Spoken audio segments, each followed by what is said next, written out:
Right now, he's performing in front of a couple of thousand people, penned in with an animal only he could call a friend. And that's where we're going to surprise him. So, let's get him. This animal at 12 feet, 320 kilos, can actually move through the water without a ripple. And what he does is he can actually feel vibration. And he'll wait until he gets within strike range, and then he'll strike. But he can strike up to his back feet so quick that I can't get out of the way. There's a good boy. Have a look at those teeth. Huge, great penetrating teeth, designed to capture and kill large mammals.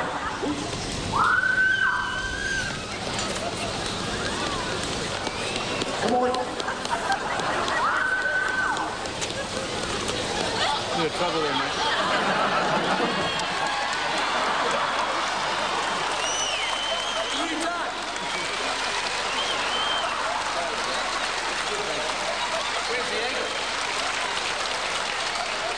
Where's the eagle?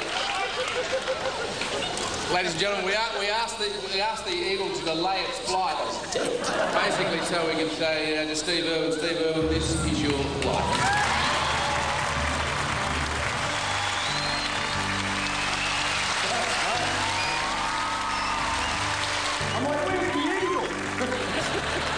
This is not normal. Can well, I suppose we better have the eagle, should we? She's been shy of the cameras, that's all.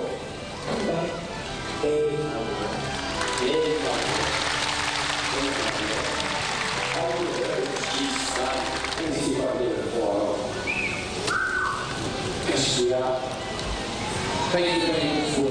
Oh, thank you. Thanks, ladies and gentlemen. Well, mate, I'm saying to you, good car easy.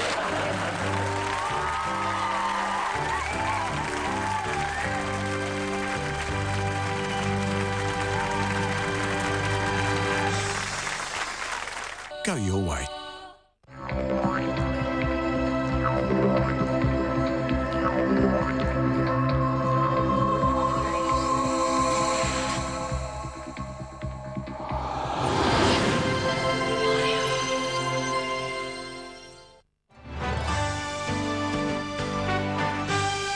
Ladies and gentlemen, Steve Irwin.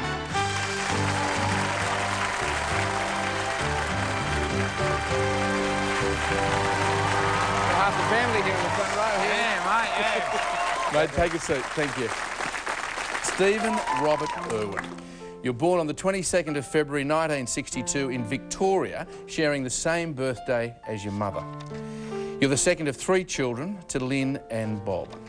Your mum is a maternity nurse, and your dad is a plumber, but a plumber with a difference. He has this passion for reptiles. He instills in you his deep love of all creatures, great and small. And you are more than eager to oblige. As a kid, Steve was a real little monster. It's your dad with your sisters Joy and Mandy.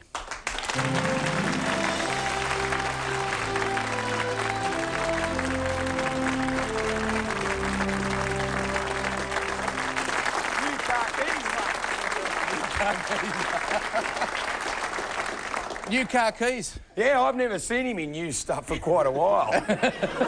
He lives out in the bush, so they're a bit tattered what he normally wears.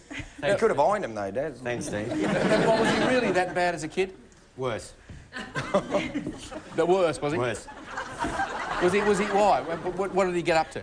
Well, you would be out camping and you would start to pitch camp and he'd be off looking for things and next thing you'd hear, I've got one! I've got one! And that's when you'd worry, because you weren't sure what one was. And you'd have to go out and, what, rescue him half the time? I'd have to go out and either put bandages on or do what was necessary, yeah. Sometimes bandages? Sometimes bandages. So what might he catch? What's a... At about this age, a brown snake in each hand. In each hand? Yeah, one in each hand. I've got one, but he had two. My earliest childhood memory was mimicking my dad. Yeah. And what sort of mischief did he get up to, Joy? Is it... Oh, gosh. Oh, no. I remember when he was really young, I think 2, 3, and he managed to find a ladder against a shed at home, and the next minute we came out to find Stephen standing on the roof. And I can still remember Dad's face was like, how did you get up there? At 2? I think he was about 2, yeah. He wouldn't have been walking all that long. Oh, he was just a horror. Well, Mandy, you've got some stories about him as well, haven't you? Was he any better as an older brother to you? No, he was horrible. He was just constantly teasing us, always. Always. It was like a great game to him. And whenever we'd get in trouble, we'd get sent to our rooms, and of course he'd just get sent to the toilet. Why? Because he'd annoy us through the walls of the bedroom. So it was safer to send him to the toilet, that way he'd be quiet. And it wouldn't annoy you? Yeah. Girls, Bob, thanks for coming in. Thank you. Thanks a lot. Thanks a lot, guys.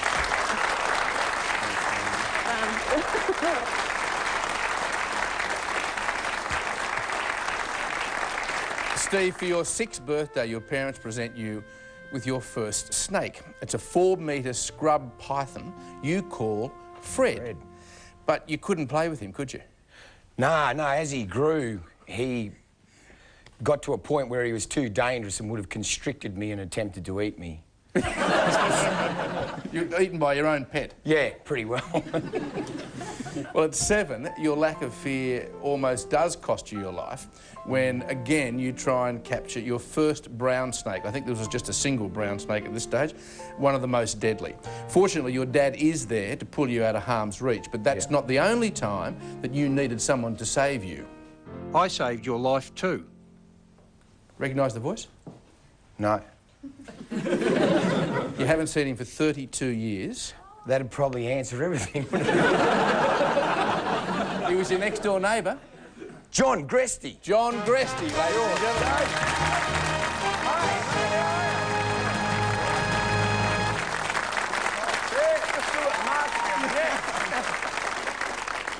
ladies and gentlemen. John, how did you come to save Steve's life?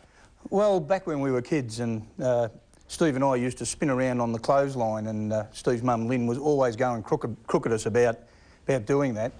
This particular day, I was in the backyard and Joy came out. She said, John, Steve's hanging himself. So I looked over the fence, and these days I probably would have said crikey, but... and here's Steve hanging by his neck on a piece of rope on the clothesline. So I, over the fence, ran across, and Joy and I lifted him up and got the rope off from around his neck, and I think you were lucky. Yeah, I was starting to go like this, mate, so I think I was in a bit of trouble. Had this big scar around my neck. I went to kindergarten, all the kids were like, oh, you know, what happened? I saw this Tarzan movie, you know, but what Tarzan did was he had this other rope and around here. So he, you know, tricked the bad guys with the hangman's noose, only I kicked the chair out and only had the one. Thank you for saving me life, mate. It's my pleasure. Yeah. Because it was close, wasn't it, John? Oh. Well, his face was certainly going a strange colour, there's no doubt about that. Yeah, I was on the way. Yeah. It's good that we can get you guys to catch up. Thanks for coming in, John. Great to see you. Yo, thank you very much.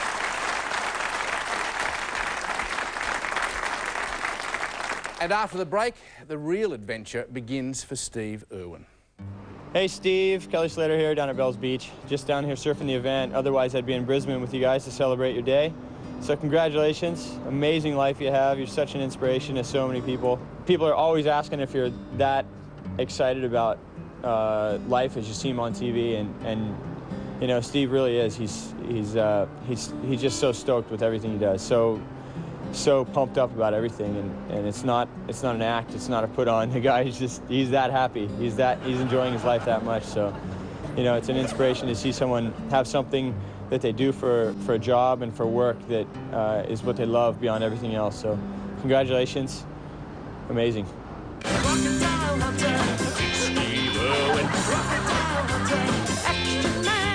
It's a croc. Danger, danger, danger. Hi, we're the Wiggles. Hey, Steve, congratulations, mate. We hope you're having a great night. Hey, we remember shooting Wiggly Safari with you up at your zoo there in Queensland. Boy, it was hot in these skivvies, mate. But thanks for fixing the big red car for us. We had a great time. We hope you're having a great night. Keep wiggling, mate. G'day, Steve. Russell Coit here. Congratulations on This Is Your Life. Mate, you taught me everything that I know. I'm proud to say that you're mate. Steve, what can I say? We go back a long, long way. I remember a time when we were kids looking for crocs up there in far north Queensland. We had a real tragedy. One came out of the water and grabbed me on the hand. It looked like I was going to lose my finger. And you, being the mate that you were, offered to donate your finger to me. And I thank you for that. Luckily, they were able to save the finger, and I've been able to use it ever since. But that's the type of mate that you are. Ironically, some weeks after that, you were bitten on a certain part of the body by a crocodile that we won't mention. And I too wanted to donate that part of the body to you. But I didn't have a spare one. But if I did, I would have given it to you. That's the bond between you and I, Steve. We're great Aussie mates. We'll give it to each other whenever we can. Good luck, have a great night, and you're a great mate.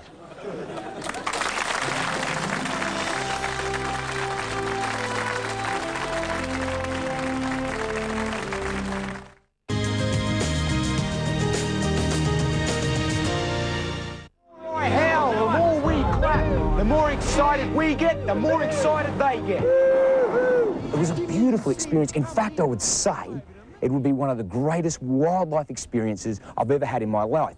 I'm a big target, mate. You know, when you get to be the greatest wildlife warrior that's walking on Earth, mate, you've got to take the good with the bad. The grandest, the biggest, the most sensational mammals on the face of the Earth. What a sensational way to end this epic wildlife adventure in Antarctica.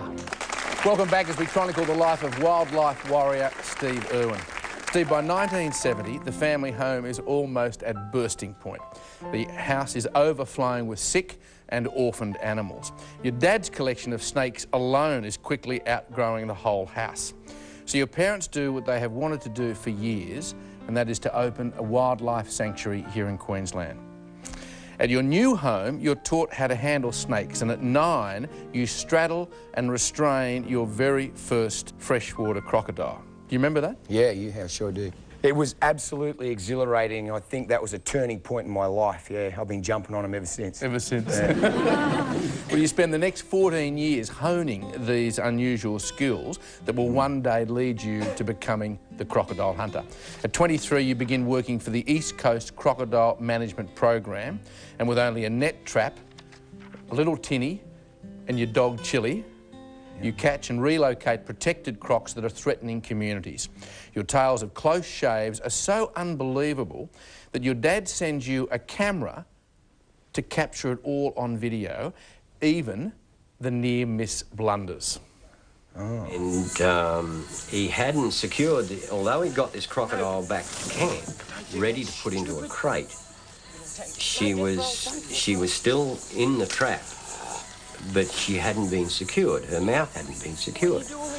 So while he's getting the transport crate ready, he let this croc out of the trap and she was just sitting there. So he goes in the box.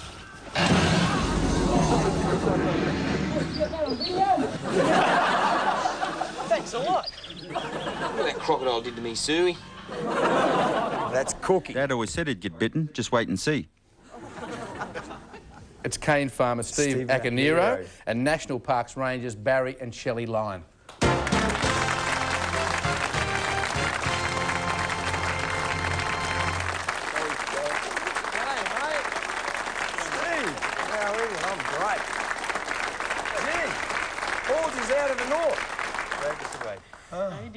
And Steve, as you just mentioned, that your dad said that one day he was going to get bitten, and he was right. Oh, he was... Bob and Steve wandered up to our place one day and strolled into the kitchen for a cup of tea. I said, we'd like to catch crocodiles down to your place. The old boy looked at me across the table. He said, yeah, right, as long as we can come and watch. These fellas are going to get taken for sure. And it was a nasty bite, that too, wasn't it? Well, it got infected and it was starting to ooze and bubble. We couldn't drag him away. We said, look, come to the hospital with us. We'll run you in. No, he said, if a croc gets caught in the trap while I'm away, it'll drown. So he put the crocodile's welfare before his own health. Because Barry, I mean, it's typical of Steve Irwin, isn't it? He's more concerned with animals than his own welfare. That's right, Mike. There's no one works harder with protecting crocodiles or, managing them than Steve. He loves them with a passion. And a classic example is catching a rogue crocodile, not really a rogue croc, but a nuisance crocodile on Cape York that was scaring fishermen. And Normally what happens is that crocodile's caught and relocated, and that creates dramas with the family structure in the waterhole with the crocs. It's a bit of a scene. So Steve and I had long talked about an alternative of trying to make the crocodile wary of people. So this was an ideal opportunity, and just before the break of the wet season in December 1996, Steve led a team up. We went over to give him a hand, and we trapped this crocker we called Old Faithful, and kept him overnight, very carefully harassed him, and the following day we released him back into the waterhole where he belonged. And the whole operation was totally effective, and Old Faithful still lives there. People can go fishing. He doesn't threaten them. They don't threaten him. And you actually caught him deliberately, antagonised him overnight. Antagonised him, yep. To make him wary of humans. Yeah, taught him the power of people. You know, we restrained him and then, you know, went round him with spotlights, and he got well and truly scared, and then just let him go the next morning. He's been there ever since. Yeah, and without a problem too, Barry? Like, he's not hassling the tourists or anything. Yeah. Look, people see him and they love to see him. A lot of them know the story. But I guess the great thing is this is Steve's ultimate goal, to show that people and crocodiles can coexist. Yeah. And Shelley, you wholeheartely agree with that? Oh. Well, she was hanging off him, mate. She was right on there. You bet. Oh, I get in there. When we caught that 16-footer, like, you had to go and get your mates. It cost me 3 cartons, I might add. Did it really? That's cane farmer language. We had to put him in a boat, and he sank the 12-foot boat. So Steve tied 3 boats together so he wouldn't sink as we took him up the creek. There was only about an inch freeboard, and Steve's over the top with a knife. One of the other fellas, I wish he wouldn't have asked, he said, "Oh, you're going to cut the boat loose in case we go to sink." He said, "Oh, no." He said, "I've got to cut the croc loose. You fellas fend for yourselves." Guys,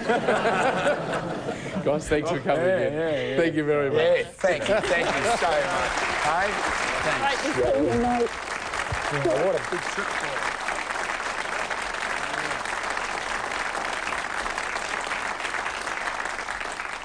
Steve, for years the footage you shoot is kept just for family entertainment, but in 1991 you show these death-defying scenes to TV producer John Staten, who immediately recognises your appeal.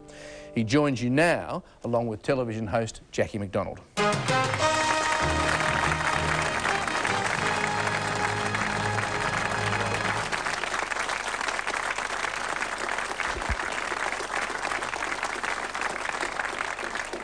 John, when you saw some of Steve's exploits, I mean, the tapes really blew you away, didn't they? They were the wildest home movies I've ever seen. He had about 17 tapes that had 3 hours of material on each tape, and every one of them had me glued to that television set all night.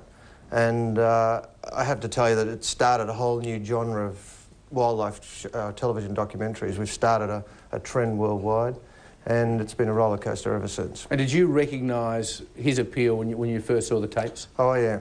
He just bounced out of that television, and still does now. Yeah, indeed. And did you ever think he was going to be this big? Yeah. Did you? You picked it, did you? Yeah. And Jackie, you did the very first interview with Steve. Yeah, Johnny rang me up and he said, "Hey, listen, I've got a great idea for you. Go and interview this bloke in the zoo." And I said, what'll I talk about? He said, "Oh, have a look at his python." He said, "Have a look at his crocs, see his spiders." I couldn't see a lot in it. But when I got there, he was just you were so excited. You said, "Hey, look at this. You'll never see a beautiful crocodile like this. Isn't she gorgeous?" And I said, "Oh, look, I think personally, she'd make a lovely handbag." Oh. I got a lecture, didn't I? You gave me a lecture. Yeah, I'm right sorry, Jackie. And then he showed me his babies. He said, "Come and see my babies." I thought, "Oh, little furry, that'll be nice, furry." Furry's always good. These little eggs with revolting, well, sweet little things coming out. And he's going, "Oh, what a little guy, isn't he cute?" I got in the car on the way back and I rang Johnny and I said, "This guy is fantastic. He's completely mad, but he's fantastic." John, Jackie, thanks again for coming in. Thanks, mate.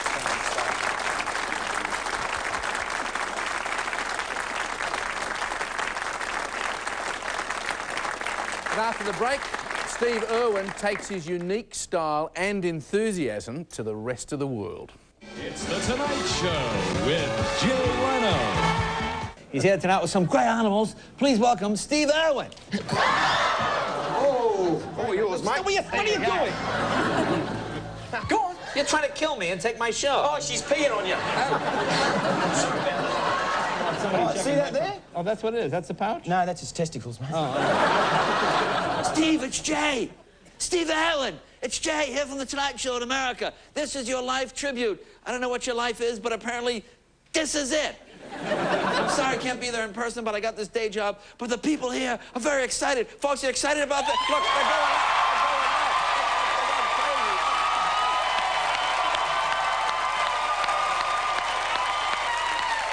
Good luck, Law.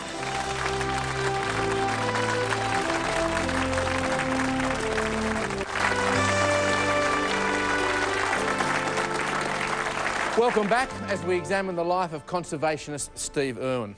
Steve, you're 29 when your parents retire and hand you the reins of the sanctuary.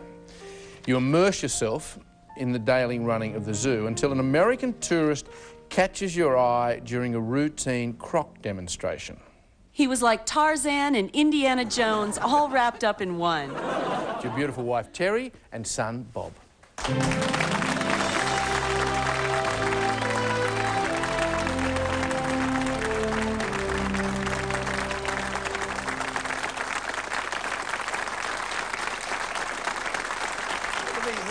I know. Oh, mate, absolutely. No fat there, no flabby there.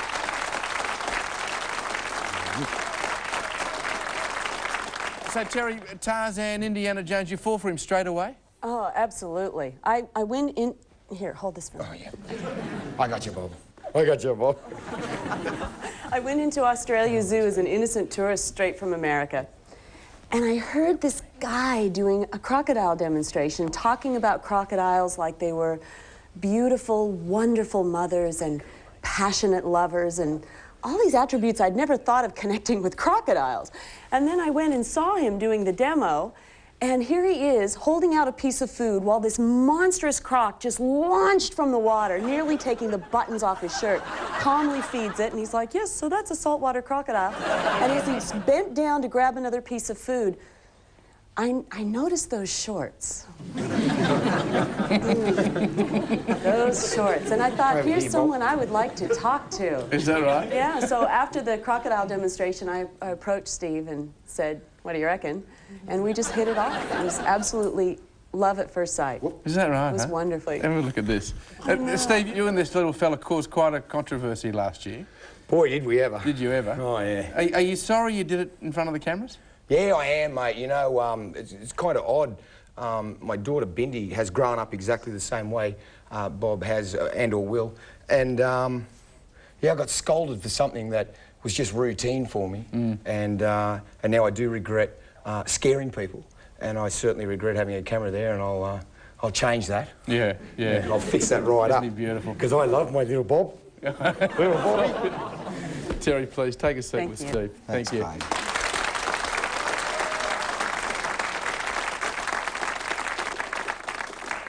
Well, in June 1992, you guys get married in Terry's hometown of Eugene in Oregon. Now, on that day, you are probably more scared than you've ever been with any 16 or 17 footer, true? Yeah, absolutely. How scared? Petrified. Mate, I was so scared, I had sweat dripping off my fingers. I'm in this penguin suit looking like you, right? And, no, fair dinkum, and I'm standing there just shaking. I had sweat just dripping off my fingers. So I looked to the minister for strength, you know, he's 6'5" or whatever he is, you know, Pastor Dan, what is he? Pastor Dan, yeah? And the Bible's shaking, and I see sweat all over him too. It was awful. But by the time you got back to the honeymoon suite that night, everything would have been fine. No. Nah, mate, I lost the plot. But made up for it in the morning, you know, but that night was a shocker, wasn't it? We just sitting there just like eyes like as big as an owl's, you know, like a cat on a hot tin roof. It was terrible. Well, and as Terry knows, life is certainly not dull with you, Steve, and your honeymoon is no exception. While most couples go to some idyllic and romantic locations alone, you and Terry spend it with a camera crew crawling through outback Australia filming your first wildlife documentary. I'm Steve and this is Terry. Yeah. What the hell is their name? G'day, we're Steve and Terry Irwin, and today we're going to take you on a wild adventure. Tonight. Oh, thanks for joining us. Sorry. So, another one? We're getting the hang of it, I think. G'day. Welcome to Wild Adventures. Tonight we'll be going to... Sorry, I might introduce us. I'd like to welcome you. Wild Adventure. Okay, here we go. Where'd you dig that up from? Well, our researchers, you know, they go right into everything. And that's supposed to be 6 foot under, mate. That is. But it just shows that, you know, we all start from somewhere. Yeah, I guess so. That same year, the Crocodile Hunter screens in Australia. 4 years later, after endless knockbacks, you make your debut on the US cable network Animal Planet. And it is a ratings blockbuster. At the time, the network has just 200,000 subscribers. But by the end of the year, there are over 7 million people tuning in to watch your amazing feats. Americans can't seem to get enough of Steve Irwin. Straight up the tree, look at this. He's going to take my calf muscle straight out. And if he locks down, I'll bleed out and die. Doesn't like my presence. This bloke is actually... naughty little snake. Yeah, take a very unfortunate spill. Nearly killed both of us.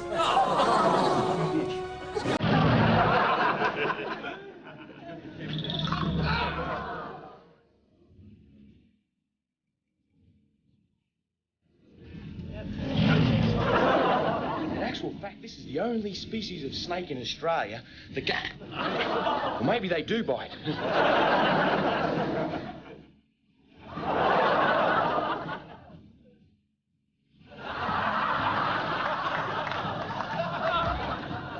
All he wants to do is see me dead. Check this out. He nearly rips my arm out of the socket.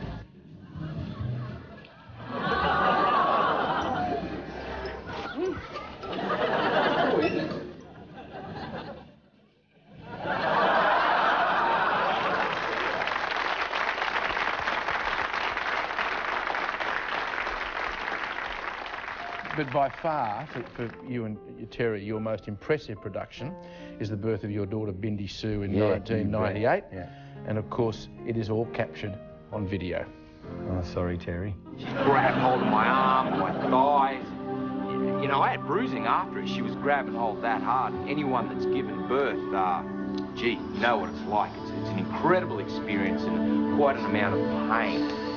I thought you were going to be a boy. Yeah, you know, I was just wishing for a girl and got one, you know. Unreal. In fact, you credit Bindi Sue for giving you comfort and strength when you suddenly lose your mother in a shocking car accident in 2000. Now, that was a very dark period for the whole family, wasn't it? It was so sudden. Dark as it gets, mate. That's as low as you can go. That's it. That's rock bottom. And can you just tell us how it happened? Mum and Dad were starting a new chapter in their life on one of our conservation properties, this koala conservation property, and she had the last load and fell asleep and hit a tree. Is that right? Got nailed, yep. It's interesting how when one door shuts, another door opens, and Bindi was, I think she kept me and Poppy going, you know. Yeah, she's like a little treasure. She was a gift, and that kind of helped us all through. Well, your mum's legacy continues to live on. You bet. Oh, absolutely. At the Australia Zoo. Yeah. And of course, one person who is as keen to see it prosper and continue is not only your managing director, but your best mate, Wes Mannion.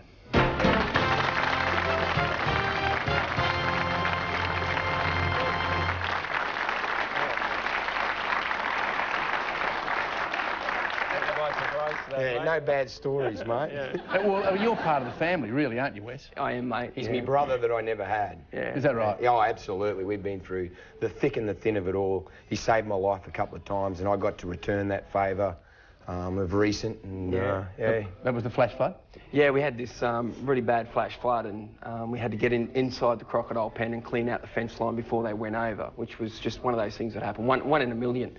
And Graham, Sneaky Graham, one of our crocodiles, snuck up on us, and he nailed me from behind and actually grabbed me right on the back of the leg and the rump, drilled me into the fence, and then I just ripped free, I don't know how, and I ended up on my back, and he came over the top of me, was just about to grab me on the head, and then Steve-O just jumped on the croc's back end, swung around, gave me enough time to get out of the water, jump up on the fence. Steve jumped up on the fence, and we both got out, so... Yeah. If it wasn't for Steve-O, I wouldn't be here. If you're going to have anyone around you when you get grabbed by a croc, this guy's the man. boy. Yeah, I guess so. So I was pretty lucky. Is Graham still with you? No, he died of food poisoning straight after.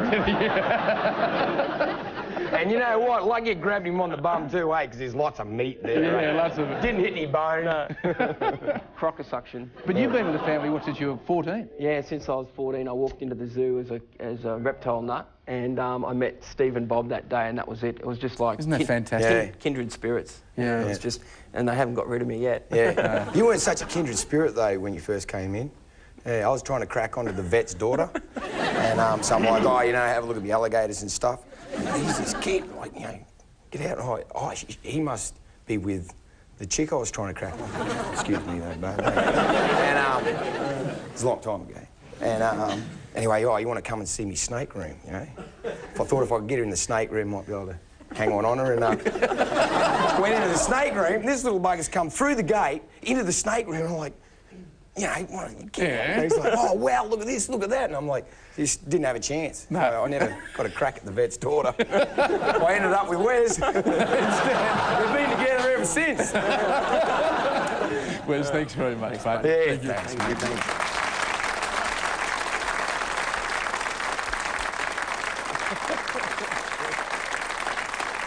And after the break, Steve becomes an international phenomenon. Yes, I can see it. It's my special guest tonight. He's the crocodile hunter and Aussie king of conservation. Ladies and gentlemen, it's Steve Irwin. Steve Irwin is an action figure. In the shots. And this is lovely. This is so nice. Yeah. Not just Steve. No, look. They've made your wife Terry into one as well. Isn't she gorgeous? You can make them talk to each other. See? Terry would say, "This is awesome." And then you would say, "Whoa, little beauty." Is something in your bedroom? What did you say? Be careful, Steve. Yes. That's the biggest lizard I've ever seen. Hi, Steve. Congratulations on your special night. I would have loved to be there in person, but sadly, Channel 9 wouldn't pay for the flight. I loved having you on my show, and I really remember you and your wife and your producer sitting in the dressing room all decked out in your little matching safari suits, as if you'd encounter any dangerous animals in London. Pensioner! Pensioner! Enjoy the rest of your night, and I can't wait to finally see you down under. Cheers!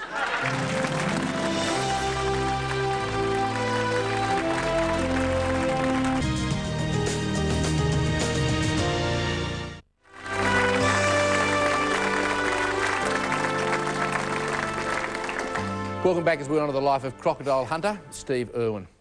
Steve, you turned 40 in 2002 as your documentary series continues to take the world by storm.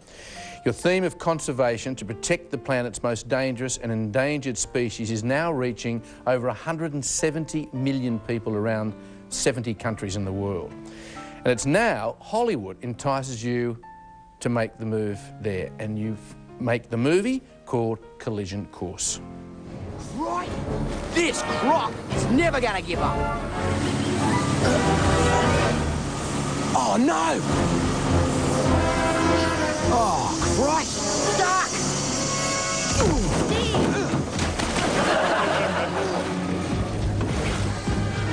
Stay with him, babe. Take this rust. Take it! Give me up, go, go, go!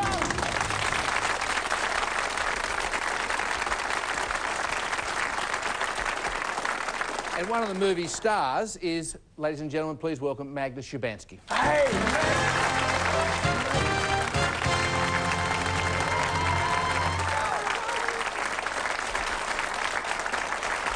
You've been there. I love this too. I'm going to go in there. Oh, furry. Oh, sorry, mate. You should have shaved, eh? I'll go and stand in my proper position. Magda, what was it like working with the crocodile hunter? I'd heard the legend of the crocodile hunter. The thing I was most intrigued by, I think, was the stories of you having to lie on the floor of the limousine and getting mobbed in the States and women throwing their undies. Yeah. I didn't throw mine. I might later. This is going to be quite an after party. But a lot of people think they know Steve Irwin, but they don't, do they? Well, the thing that really struck me when I met both Steve and Terry, I mean, I was extremely impressed by both of them because they're really... I don't know if I can say this word. Can I say it? They're no bullshit, you know. And I think that's something that naughty word, but really the characteristic of that I think is something that we all respond to really well. And I was really struck by that in Steve, how genuine he was, but also that Steve and Terry, so much of the work that they do, it's not about personal aggrandisement and making a fortune. You know, they put all that money back into conservation. They go and buy tracts of land, and I thought, this is someone who I actually really respect and admire and look up to, and I was bloody so impressed and very pleased to be able to make them my new friends. Thank you. You're very welcome. Much. Yes, but he's not fearless. You should see him at a cocktail party. Oh, really? Never seen anyone so scared in my life. Like a groom, perhaps? Oh, yeah. He's like, Magda, you come to the party? You're going to be there? You're going to be there? He wears his car keys as well, I have to tell you. Yeah, right. No penguin suit for him. No. Magda, thanks for coming in. Thanks. You're welcome.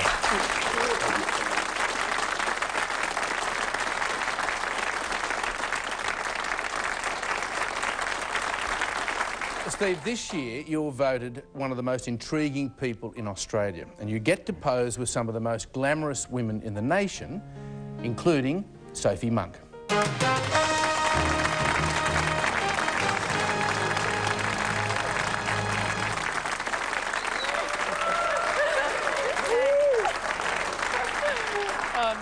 Now, you didn't know what to expect until the photo shoot, did you? No, not at all. I was just a big fan and they asked me to do the shoot, and all us girls spent about 2 hours each doing our hair, makeup, trying to match the car keys, and then we sit down, we're trying to look beautiful, and Steve walks in and he's like, none of this. He just grabs us, chucks us up in the air. We were just like, he was like, oh, I can wrestle all of you. We were all on his shoulders, on his lap, everywhere. I still reckon I could pick you up with one arm. I know, but towards the end I was like, give me another go. I want another one. Sorry, Good fun. But he's great fun. And also found him very genuine too. Oh, definitely. Yeah, down to earth. And he stuck around. We got heaps of photos, signings, everything. He's a great guy. Thanks, mate. So, Thank you very much. So it was a good shoot, though, wasn't it? It was great, yeah. I looked a bit too excited in the photo, I think, because I was up in the air, but it was good. It's all the way I better not go there. Yeah. Thanks for coming in. Thank you. Thanks, mate. Thanks, guys.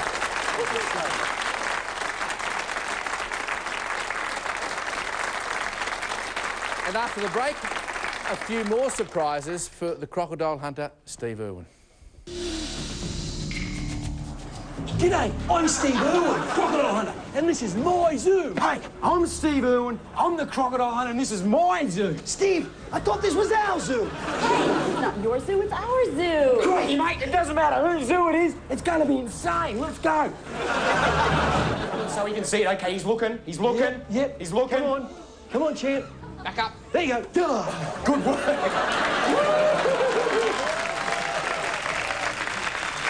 Unreal. You're an absolute good Steve. Just go to the toilet, Terry.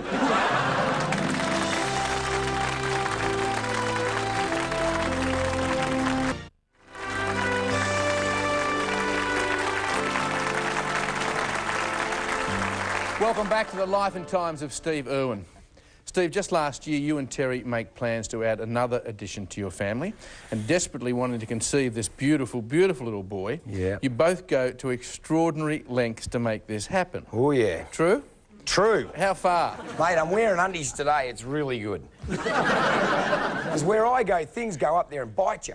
Right. Yeah. And Terry had to go on this insane diet. I got the footy show. Insane, you know? But you couldn't wear underpants for how long? Oh, too long. How long was it, sir? Oh, nearly a year. Yeah. And got some nasty bites. The thing is, Mike, with making boy babies, you're supposed to try right when you ovulate. So first of all, it was fun because Steve thinks a woman ovulates 8 or 10 times a month, right? But then you get these little kids, and when the line goes blue, you're on. It's, you know, like the checkered flag. So we were at the movie premiere, Collision Course premiere in Sydney, and we're in the suite in the motel, and everybody's there, family, friends, everyone. And I go, honey, the line went blue. And he goes, what am I gonna do? Me dad's here. So I said, oh no, I went to the producer and I said, Judy, the line's blue. And she said, leave it to me. So she cleared the room. I said, mate, just give me 7 minutes. Well, it does pay off because Robert Clarence Irwin is born just before Christmas. And he's a little beauty. And big sister Bindi couldn't be happier. Oh. When I grow up, I'm gonna be just like my daddy.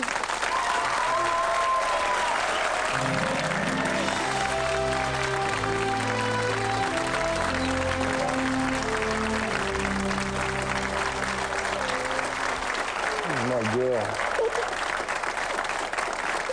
Oh, look at her.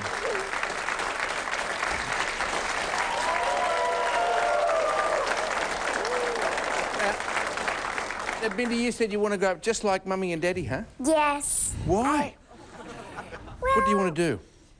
I want to catch crocodiles with my dad, and I want to be just like him when I grow up. Won't you be scared? Won't you be scared? No. Why? Well, it won't be scary when my dad and my mum are right behind me through everything. Isn't she something? Must be, yeah. She's my treasure, Mike. She's beautiful. She's beautiful. Love of my life. Terry's not bad, eh? Benny, why don't you take a seat with Mum and Dad, huh? And Bob. Steve, you are the first to admit that the success of the Crocodile Hunter and the zoo and your family has been a team effort. It's a tight-knit group of conservationists who become a second family to you, and that family would not be complete tonight without our next guest. And we've flown her in from the US. Please welcome Steve's close friend and television producer, Wendy Douglas.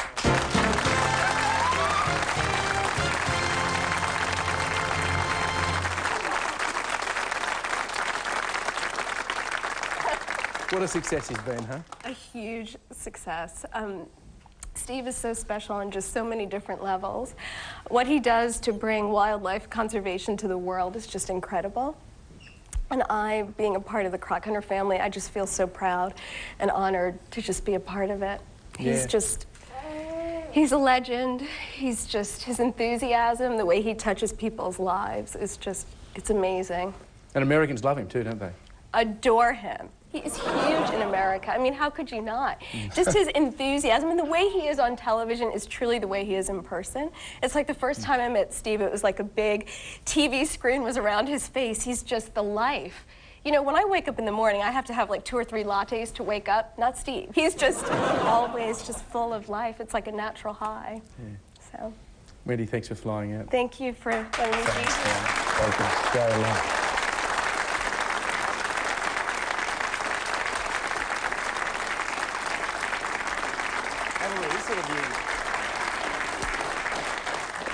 Steve, your full-on enthusiastic nature is often mistaken as overacting, but no one is more genuine or concerned about the state of our planet and the creatures on it than you are. And you certainly, both you and Terry, certainly put your money where your mouth is.